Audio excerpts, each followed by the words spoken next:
Marketing et entrepreneuriat, un podcast proposé par Into the Minds, agence marketing à Paris et Bruxelles. Bonjour et bienvenue dans ce nouveau podcast d'Into the Minds. Aujourd'hui, j'ai le plaisir de recevoir Jean-Baptiste Clouard, le CEO de Flowlity. Bonjour Jean-Baptiste. Bonjour Pierre-Nicolas. Et merci de prendre un petit peu de temps pour nous expliquer votre aventure et votre parcours d'entrepreneur. Comme vous le savez, le podcast est cette année structuré en 6 chapitres qui suivent un petit peu votre aventure et votre parcours.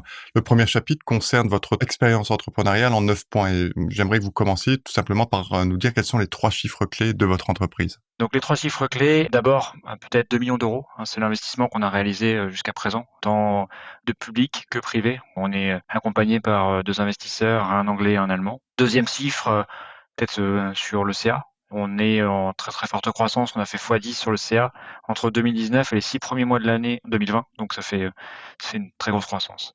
Et ça se traduit aussi dans le troisième chiffre, qui est le chiffre de l'équipe, où on est passé, en fait, il y a pile un an, là on était 2, et maintenant on est 15. Donc très grosse croissance également sur la taille de l'équipe, donc super excitant. Depuis 2 ans, vous avez pu accumuler beaucoup d'expérience. Quels sont les 3 conseils que vous donneriez à ceux qui nous écoutent pour bien démarrer une start-up ?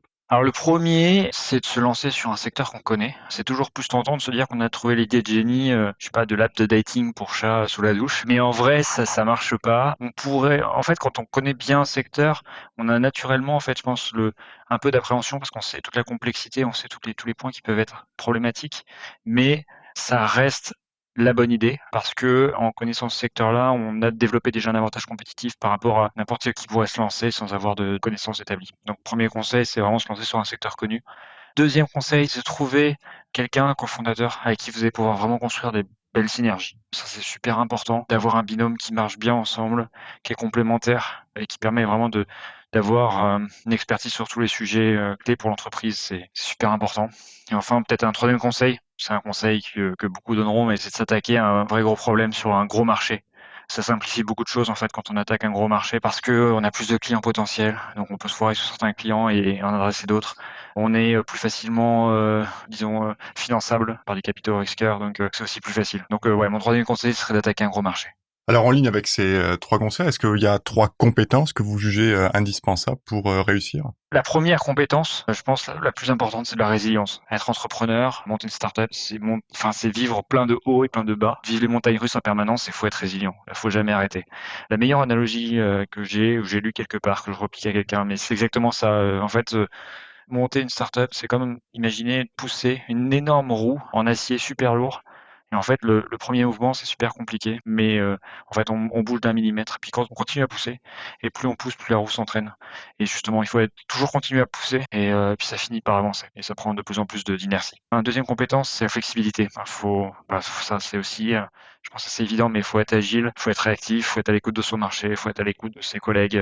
Donc ça, c'est fait lien aussi avec ma troisième compétence, qui est l'écoute et flexibilité, ça va ensemble, mais il faut être résilient, mais ça veut pas dire être borné, ça veut dire être capable d'écouter les signaux forts et les signaux faibles, avoir une conviction, mais aussi être à l'écoute de ces signaux pour pivoter, s'adapter en fonction des signaux du marché, des signaux de nos clients. Ça nous fait une belle transition pour le chapitre numéro 2, c'est-à-dire la genèse de l'idée entrepreneuriale. Alors peut-être qu'avant d'aborder les aspects de résilience lorsque vous avez démarré l'entreprise, peut-être que c'est utile pour nos auditeurs de rappeler quelles sont les activités de Flowlity et quel est son positionnement sur le marché. Donc Flowlity, c'est un éditeur de logiciels. On propose un logiciel de planification de la chaîne d'approvisionnement à destination des entreprises.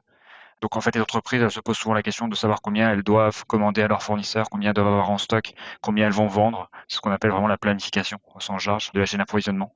Nous, ce qu'on fait, c'est qu'on les aide à mieux planifier, à mieux prévoir grâce à des algorithmes d'intelligence artificielle. Donc on se plug sur toutes leurs sources de données, notamment leur ERP. On apprend sur toutes ces sources-là et on leur fait des recommandations. La spécificité de Flowlity, c'est en fait d'avoir été conçu comme un réseau qui est capable de synchroniser la chaîne d'approvisionnement dans son ensemble. On ne traite pas l'entreprise isolément de ses fournisseurs et de ses clients.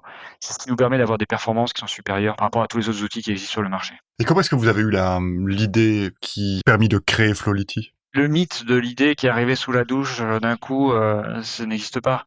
Moi, j'ai travaillé dans le secteur. J'étais directeur de produit chez Dassault Systèmes. J'ai travaillé 8 ans dans ce secteur-là sur différentes problématiques, mais toujours liées à la planification de la chaîne d'approvisionnement. J'avais des intuitions. Je savais globalement où se dirigeait le secteur, quels étaient les grands enjeux des prochaines années. Et j'avais quelques convictions, mais c'était point de départ. Et après, avec Karim, qui est mon associé, on a pris ça, on a pris ses convictions, et puis après, on a itéré. On a été prendre un problème, on a été confronter notre vision avec les gens avec qui on voulait vendre, nos futurs clients.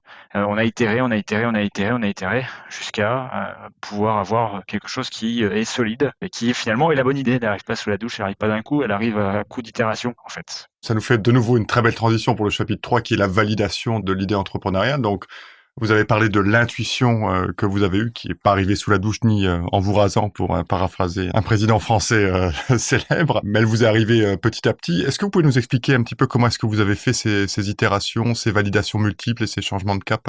Peut-être pour expliquer, on s'est rencontré avec Karim au sein d'un programme très particulier qui s'appelle Entrepreneur First. Donc on se connaissait pas avant, en fait, des entrepreneurs. Entrepreneur First, c'est un programme qui est assez formidable. En fait, ils prennent 50% de personnes qui ont une compétence métier et 50% de personnes qui ont un doctorat ou une compétence technique forte. Et ils font, tout le process, c'est de matcher avec la bonne personne. Donc c'est super parce qu'en fait, on se retrouve avec 50 personnes qui sont brillantes, qui ont toutes envie de monter une entreprise et il n'y a plus qu'à trouver le bon match. Donc comme ça, avec Karim, on s'est vite mis ensemble et on s'est accordé sur l'idée qu'on voulait révolutionner la chaîne d'approvisionnement avec du logiciel, avec l'intelligence artificielle.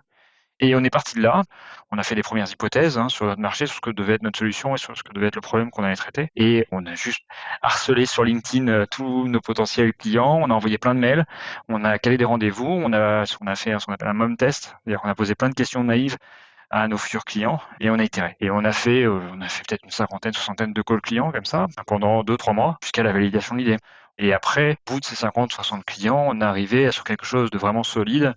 Et en fait, c'était in fine la solution, ou ce qu'est Flowlity maintenant, l'idée, c'est la succession de plusieurs aha moments, en fait, de plusieurs moments où on s'est dit, ah putain, c'est génial, on a avancé trop, on a compris ça, et c'est ça qui va répondre à cet enjeu-là pour nos futurs clients. Et donc voilà, c'est tout un cheminement qu'on a confronté avec le terrain constamment. Et c'est trop bien parce que ça nous a permis aussi de trouver nos premiers clients dans ce processus. Parlons-en justement dans le prochain chapitre, le démarrage. Comment est-ce que vous avez fait pour trouver vos premiers clients? Est-ce que vous leur avez envoyé, par exemple, des messages sur LinkedIn? Est-ce que vous les avez harcelés? Tout à fait. Le premier client, c'est quelqu'un qu'on a contacté sur LinkedIn.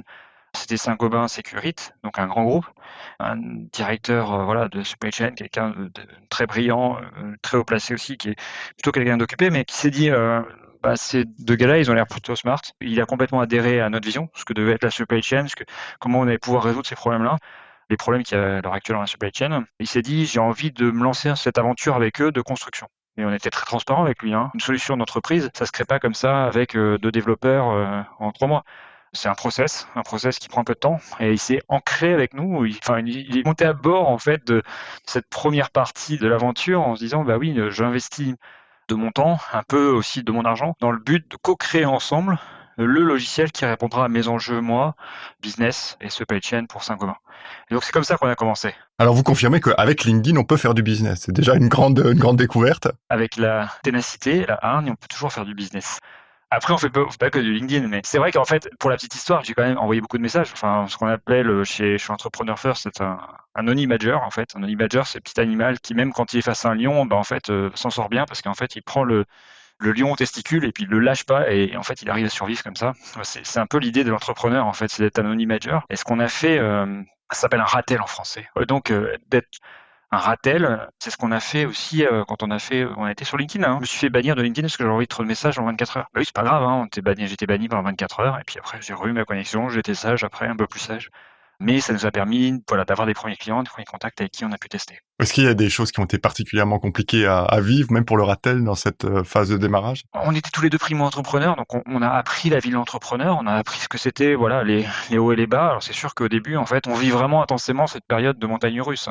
Quand il y a un client qui nous dit « Putain, c'est trop génial ce que vous faites », on est fier maman, on est bien. Et puis après, non, on se prend une claque parce que on n'a pas tout à fait bien compris exactement quel est le problème et on est moins bien. Et donc au début, cette phase de montagne russe, c'est pas facile, mais après, honnêtement, nous, notre histoire, elle est plutôt idyllique. Tout a plutôt bien marché pour l'instant, donc pourvu que ça dure. Mais je pense que c'est le classique vie d'un entrepreneur, des hauts et des bas.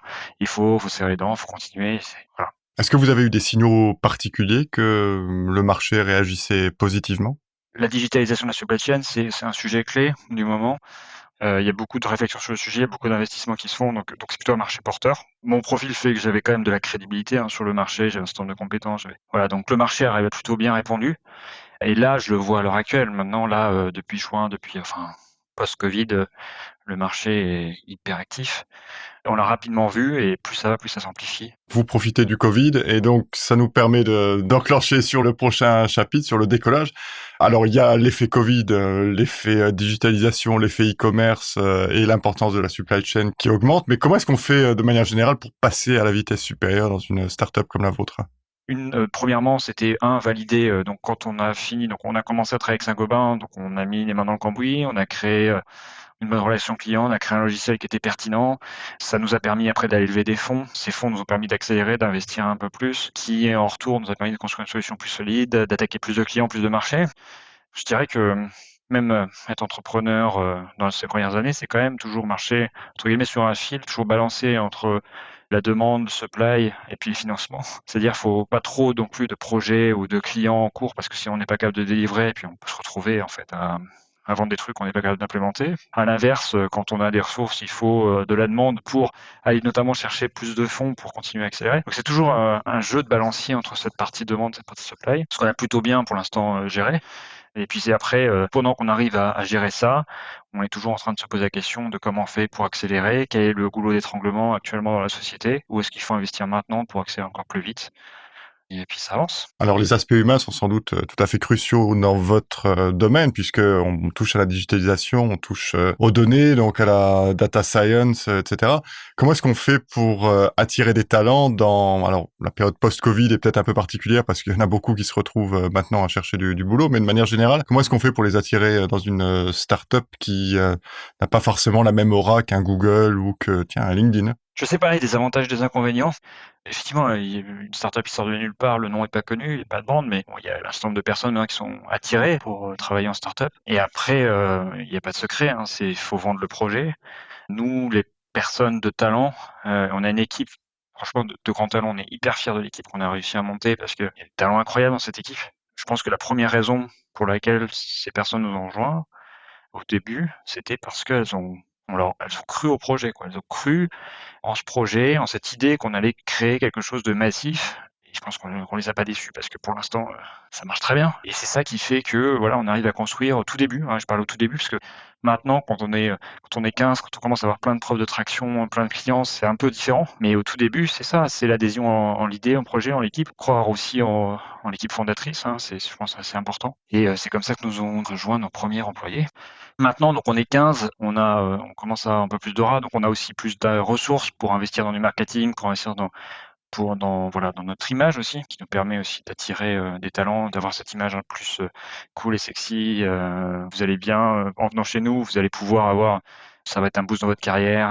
On a une entreprise qui est super cool parce qu'on a plein d'avantages, on fait partie de startups qui sont quand même qui mettent l'employé au centre avec, plein d'avantages, possibilité de télétravailler un peu partout, des rémunérations attractives. On donne de l'equity à tous nos employés, voilà, qui participent aussi, à l'effet sexy, qu'il y a à travailler chez Fluid. On espère qu'il y a plein de talents qui nous écoutent et qui seront attirés. Alors parlons maintenant, dans le prochain chapitre du futur de l'entreprise, à quoi est-ce qu'il ressemble? Où est-ce que vous voulez aller? Jusqu'où est-ce que vous voulez aller? Bon, on se fixe pas les limites, on est hyper ambitieux. On a vraiment, cette mission de révolutionner la chaîne d'approvisionnement. Et j'irai même plus loin, en fait, on a pour mission d'être le double digital de la chaîne d'approvisionnement physique.